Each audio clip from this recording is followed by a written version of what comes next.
Réfutation des allégations islamiques de Deutéronome 18-18. Introduction. Le Deutéronome. Un livre centré sur l'alliance avec Israël. Le livre du Deutéronome occupe une place centrale dans la Bible hébraïque et joue un rôle essentiel dans l'histoire du peuple d'Israël. Son objectif principal est de renouveler l'alliance entre Dieu et Israël, en fournissant des directives pour la vie religieuse et sociale du peuple avant son entrée dans la terre promise. Cependant, il est important de noter que le Deutéronome ne mentionne pas Ismaël ou sa descendance, les Ismaélites. Le Deutéronome se concentre principalement sur les événements et les engagements passés entre Dieu et Israël. Il rappelle les moments clés de l'Exode et les promesses faites à Abraham, Isaac et Jacob, considérés comme les patriarches d'Israël. Les lois et les commandements présentés dans ce livre visent à établir un cadre de vie juste et ordonné pour le peuple d'Israël, en les exhortant à obéir à Dieu et à rester fidèles à l'alliance. La place limitée d'Ismaïl et des Ismaélites dans la Bible. Tout d'abord, il convient de souligner que le rôle d'Ismaël et des Ismaélites dans l'Ancien Testament est extrêmement limité. Non seulement leur rôle est limité, mais il est aussi tout à fait secondaire. Ismaël lui-même ne prend jamais la parole et n'initie aucune action, à l'exception de 2 occasions. Lorsqu'il enterre son père avec Isaac, Genèse 25-9, et lorsqu'il est mentionné comme étant décédé, Genèse 25-19. Dans les récits narratifs où il apparaît, il est simplement représenté comme un enfant qui subit passivement l'évolution des circonstances et des situations. En ce qui concerne Ismaël à l'âge adulte, nous ne disposons d'aucune information, à l'exception de quelques brèves mentions dans les listes généalogiques et du fait anecdotique qu'Ésaü épouse l'une de ses filles, Genèse 28-9.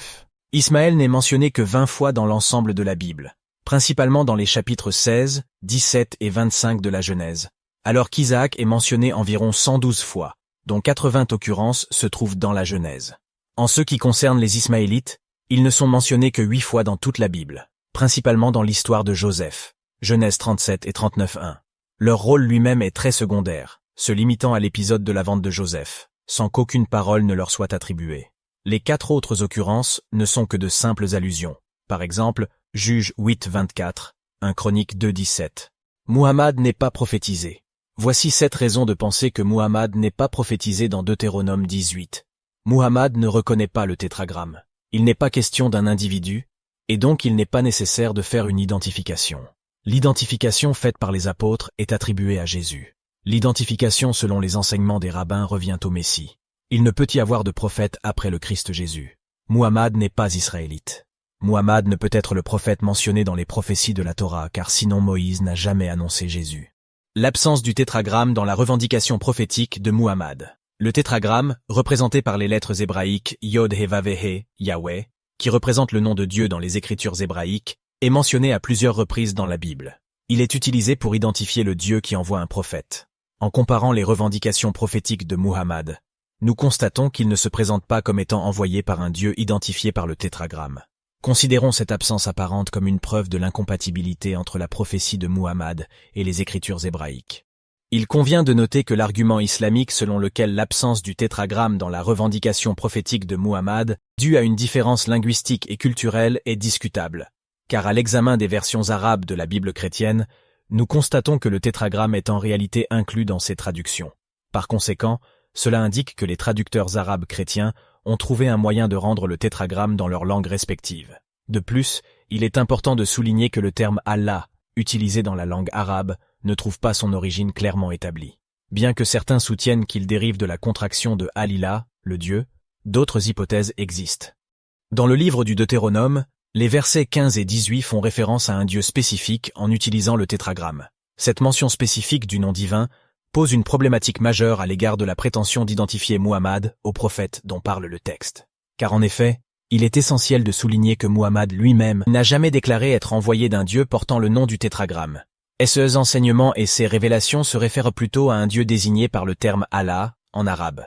Ainsi, la divergence entre le tétragramme mentionné dans les versets de Deutéronome et la déclaration prophétique de Muhammad pose une difficulté à ceux qui cherchent à établir un lien direct entre les deux. Une réflexion sur le protocole de communication divine plutôt que sur une identification individuelle. L'identification de Muhammad en tant que prophète mentionné dans les versets de Deutéronome pose une problématique, car ces versets ne visent pas à identifier spécifiquement un individu. Au contraire, ils établissent un protocole de communication entre Dieu et le peuple d'Israël à travers la fonction archétypale du prophète. Cette fonction archétypale est attribuée à la lignée de prophètes, allant de Josué à Jésus. Une lecture attentive des versets de Deutéronome 18, 9 à 14 révèle que l'envoi de prophètes fait suite à l'interdiction faite aux Israélites de pratiquer la divination et de consulter les augures et les devins. Ces pratiques de communication avec les esprits ou dieux sont considérées comme des abominations. Ainsi, afin d'éviter que la communication entre Dieu et son peuple ne s'effectue par le biais de pratiques occultes, Dieu envoie des prophètes. Cette idée est soutenue dans le reste du texte. De plus, lorsqu'on examine les versets de Deutéronome 18, 16 à 17, on remarque que l'envoi de prophètes fait suite à une demande des Israélites. Ils avaient été témoins d'une manifestation directe de Dieu qui les avait effrayés.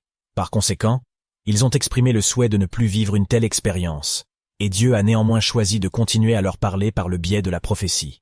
Ainsi, à la lumière de ces éléments, constatons que les versets du Deutéronome ne visent pas à identifier spécifiquement Muhammad ou une autre personne en tant que prophète mentionné, mais plutôt à établir un cadre de communication prophétique entre Dieu et le peuple d'Israël, en réponse à des pratiques occultes interdites et à une demande du peuple lui-même. Les témoignages apostoliques renforçant l'identification de Jésus comme le prophète mentionné dans Deutéronome 18. L'identification du prophète mentionné dans Deutéronome 18 présente des implications significatives lorsqu'elle est examinée à la lumière de l'autorité apostolique et de la perspective chrétienne. Dans l'approche selon laquelle la question de l'identification prophétique se concentre sur l'individu spécifique plutôt que sur la fonction archétypale du prophète, les apôtres, remplis du Saint-Esprit, jouent un rôle central dans l'identification du prophète mentionné. Les écrits du Nouveau Testament apportent des éclaircissements cruciaux à cet égard. Par exemple, dans l'évangile de Jean 1,45, l'apôtre Philippe annonce à Nathanaël la venue de Jésus, et le désigne comme celui annoncé par Moïse. Bien que ce passage ne précise pas explicitement la référence spécifique de la Torah à laquelle Philippe fait allusion, il faut interpréter cette proclamation comme une reconnaissance de Jésus, en tant que prophète messianique attendu. Cependant, c'est dans les Actes des Apôtres 3, 17 à 26, que l'identification du prophète devient encore plus explicite. Les apôtres, qui sont investis d'une autorité spirituelle et guidés par le Saint-Esprit, identifient clairement Jésus comme le prophète dont il est question dans Deutéronome 18, 18. Le texte fait écho aux paroles de Moïse selon lesquelles Dieu susciterait un prophète semblable à lui-même parmi le peuple d'Israël. Cette affirmation apostolique confirme et renforce l'attribution de l'identification prophétique à Jésus. Le Messie comme identité prophétique dans le paradigme juif, l'exclusion de Muhammad. Dans le contexte du paradigme juif, l'identification du prophète mentionné dans Deutéronome 18 s'appuie sur les enseignements des autorités rabbiniques. Selon ces enseignements, l'identification revient au Messie et non à Muhammad. Le Midrash Rabbah sur le Cantique des Cantiques met en avant l'idée que le premier rédempteur, Moïse, est apparu et a disparu à plusieurs reprises. Cette perspective souligne que le rédempteur futur suivra un schéma similaire, apparaissant et disparaissant à différentes périodes. Cette interprétation met en avant une continuité messianique, et exclut ainsi Muhammad de l'identification prophétique spécifique. Une autre source juive affirme que le rédempteur final sera semblable au premier rédempteur, Moïse. Les parallèles entre les actions de Moïse et les attributs du Messie sont soulignés, tels que monter sur un âne et provoquer la descente de la manne. Cette interprétation renforce l'idée que le Messie est considéré comme un second Moïse, exclusivement lié à l'identification prophétique de Deutéronome 18, 18. Par conséquent, si l'on envisage une identification prophétique à un individu unique plutôt qu'à la fonction archétypale du prophète, les enseignements des rabbins juifs indiquent clairement que le Messie est celui qui répond à cette identification. L'impossibilité de Muhammad d'être légitimé en tant que prophète à la lumière du plan divin. Muhammad ne peut être considéré comme un prophète légitime, car dans le plan divin, il n'y a plus de prophète après Jésus-Christ. Selon les enseignements bibliques, la venue de Jésus a marqué l'accomplissement ultime des prophéties messianiques et la clôture de la lignée prophétique. Par conséquent, Muhammad ne peut revendiquer cette position prophétique après l'avènement du Christ. Cette perspective s'appuie sur divers passages bibliques. Dans l'Évangile selon Matthieu 11, 2, 6, Jean le Baptiste, emprisonné, envoie des disciples demander à Jésus s'il est celui qui doit venir, ou s'ils doivent en attendre un autre. La réponse indirecte de Jésus, par le témoignage des disciples, indique que la venue messianique est réalisée, et qu'il n'est plus nécessaire d'attendre quelqu'un d'autre. Ce récit met en évidence que Jésus est le point culminant des prophéties messianiques. Le livre de Daniel 9, 26 confirme cette idée en déclarant qu'après 62 semaines, l'Oint, le Messie, sera retranché et n'aura pas de successeur. Cette prophétie implique que la mission du Messie est unique et qu'il n'y aura pas d'autres prophètes après lui. L'Épître aux Hébreux 7, 24 souligne également que Jésus, en tant que Messie, possède un sacerdoce éternel et non transmissible. Cette notion renforce l'idée que sa mission prophétique est sans égale et ne peut être poursuivie par d'autres. La parabole des vignerons dans l'évangile de Marc 12, 6 présente Jésus comme le dernier envoyé de Dieu. Après avoir envoyé son Fils, Dieu ne renvoie plus personne et châtie les mauvais vignerons. Cette parabole met en évidence le statut unique de Jésus en tant que prophète ultime. Les évangiles de Luc 16 et Matthieu 11, 13 soulignent que la loi et les prophètes ont prophétisé jusqu'à Jean le Baptiste. Après lui, le royaume de Dieu est annoncé, indiquant ainsi que la fonction prophétique a atteint son accomplissement en Jésus. Le livre des Colossiens 2:17 ajoute que la loi et les prophètes étaient une ombre des choses à venir, dont le véritable accomplissement se trouve en Christ. Dans l'ensemble, ces références bibliques soutiennent l'idée que Muhammad ne peut être considéré comme un prophète légitime à la lumière du plan divin, car la venue du Messie a marqué la fin de la période prophétique. Cette perspective est partagée par le paradigme juif, car selon les enseignements des deux traditions, il n'y a plus de prophète après la venue du Messie. La Bible met en évidence la clôture de la période prophétique avec la venue du Messie, ce qui exclut toute prétention prophétique ultérieure. L'adressage exclusif aux Israélites dans le livre de Deutéronome. La nature israélite du prophète mentionné dans le livre de Deutéronome souligne sa distinction claire par rapport à Muhammad. Dans Deutéronome 18:15, il est dit que l'Éternel, le Dieu d'Israël, suscitera un prophète parmi les Israélites, précisant ainsi que « ce prophète émergera du milieu de toi », c'est-à-dire de la communauté israélite elle-même. Cette expression, « du milieu de toi », renforce l'identification étroite du prophète avec le peuple d'Israël, confirmant ainsi que le prophète attendu sera un Israélite. De plus, le livre de Deutéronome lui-même est clairement adressé aux Israélites, comme il est mentionné dans le premier verset. Voici les paroles que Moïse adressa à tout Israël. Ce livre a pour objectif de renouveler l'alliance entre Dieu et Israël, mettant l'accent sur les devoirs et les responsabilités du peuple d'Israël envers Dieu. Il ne fait aucune mention d'Ismaël ou de sa descendance, se concentrant plutôt sur la relation spécifique entre Dieu et les Israélites. Le fait que le livre de Deutéronome s'adresse spécifiquement aux Israélites soulève une question fondamentale. Pourquoi utiliser une terminologie telle que « frère » pour désigner un prophète qui ne serait pas israélite? Si les Édomites ou d'autres groupes étaient les véritables frères, cela créerait une incohérence logique, car le livre de Deutéronome aurait été adressé à un public qui ne correspondrait pas à la référence ultérieure au prophète à venir. En conséquence, Muhammad ne peut pas être le prophète mentionné dans Deutéronome. La prophétie de Deutéronome 18:15, adressée aux Israélites, indique clairement que le prophète attendu sera issu du peuple d'Israël, et non d'une autre lignée. En tant que figure centrale de l'islam, Muhammad ne correspond pas à cette prophétie, qui est intimement liée à l'histoire et au destin du peuple israélite, tel qu'énoncé dans le livre de Deutéronome. L'association problématique de Muhammad aux prophéties messianiques annonçant Jésus dans le Tanakh. L'interprétation musulmane qui associe Muhammad à l'ensemble des prophéties messianiques annonçant Jésus dans le Tanakh soulève une contradiction fondamentale et invite à une réflexion approfondie. Comprenons qu'il est essentiel que Jésus soit annoncé spécifiquement dans le Tanakh, ce qui rend problématique l'attribution de ces prophéties à Muhammad. L'un des points de divergence entre les chrétiens et les musulmans réside dans la question du Messie annoncé dans les prophéties. Dans son ouvrage Al-Jawab al-Sahih, la réponse authentique, Ibn Taymiyyah reconnaît que les chrétiens ont raison en identifiant le Messie comme Jésus, mais rejette les développements ultérieurs considérés comme mensongers et idolâtres. Cette reconnaissance implicite soulève une interrogation cruciale. Si Muhammad était le prophète annoncé dans les prophéties messianiques, cela impliquerait que Moïse n'a jamais annoncé Jésus dans la Torah. Prenons par exemple le passage de Jean 1:45, où Philippe affirme avoir trouvé celui dont Moïse a écrit dans la loi, et dont les prophètes ont parlé, à savoir Jésus de Nazareth. Cela soulève la question. Où est cette prophétie spécifique dans la Torah qui annonce Jésus? De même, dans les Actes des Apôtres 3:19-24, il est mentionné que Dieu enverra Jésus-Christ, le prophète annoncé par Moïse, et que ceux qui ne l'écoutent pas seront condamnés. Cela soulève à nouveau la question. Où est cette prophétie dans la Torah qui annonce précisément Jésus? Pour les musulmans, quelles sont les prophéties qui annoncent Jésus? L'absence de telles prophéties clairement attribuées à Jésus dans la Torah pose une contradiction pour les apologistes musulmans qui cherchent à associer Muhammad à toutes les prophéties messianiques. En accordant à Jésus le statut de Messie dans l'islam, il devient problématique d'attribuer à Muhammad les prophéties messianiques liées à Jésus. Procédons maintenant à la réfutation des thèses islamiques. La première thèse concerne l'interprétation des expressions « d'entre tes frères » et « du milieu de leurs frères » comme faisant référence à un ismaélite. Le premier argument est le suivant. Car Dieu dit « d'entre tes frères » et que Ismaël est le frère d'Isaac. Donc Dieu fait mention des Ismaélites. Réfutons cet argument. Un aspect clé est l'utilisation du terme « frère » dans le Deutéronome pour identifier le prophète suscité par Dieu. Si l'on considère que ces frères font référence aux Ismaélites, cela aurait des implications majeures, notamment en ce qui concerne la lignée des rois d'Israël. Le Deutéronome 17:15 stipule clairement que les Israélites doivent choisir un roi du milieu de leurs frères, excluant ainsi la possibilité qu'un non-israélite occupe ce rôle. Cette incompatibilité logique met en évidence la difficulté d'associer Muhammad à la prophétie mentionnée dans le Deutéronome. Pour étayer cette argumentation, il convient d'examiner également le contexte historique.